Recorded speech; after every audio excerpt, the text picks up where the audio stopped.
નમસ્કાર મિત્રો, સ્વાગત છે તમારું અમારી યુટ્યુબ ચેનલમાં. મિત્રો, આંગણવાડી બહેનોને લઈને એક મહત્વની અપડેટ સામે આવી રહી છે.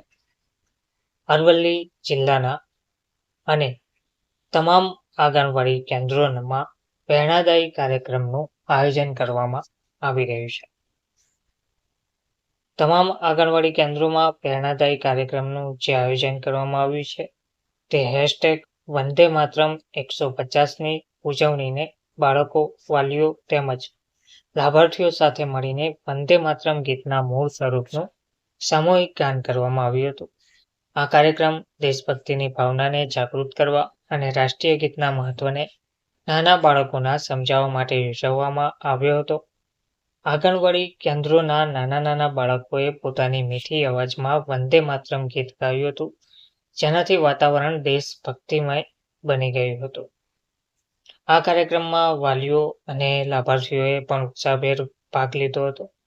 બાળકોની સાથે મળીને તેમણે રાષ્ટ્રીય ગીતનું ગાન કર્યું હતું અને સ્વદેશી શપથ લીધા હતા.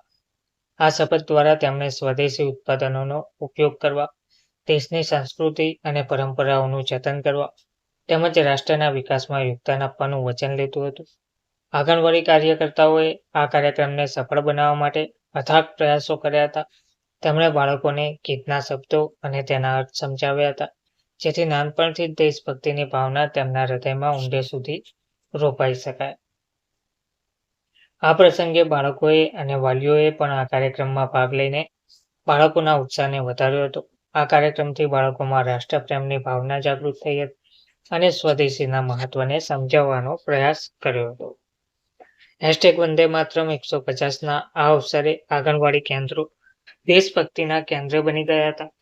આ કાર્યક્રમનો મુખ્ય ઉદ્દેશ્ય નવી પેઢીને દેશના ગૌરવશાળી ઇતિહાસ અને સંસ્કૃતિ સાથે જોડવાનો હતો. વંદે માતરમ ગીતનું મૂળ સ્વરૂપ ગાવાથી બાળકોને રાષ્ટ્રીય ગીતનું મહત્વ સમજાયું. સ્વદેશી શપથથી તેમના આત્મનિર્ભર ભારતની ભાવના જાગૃત થઈ.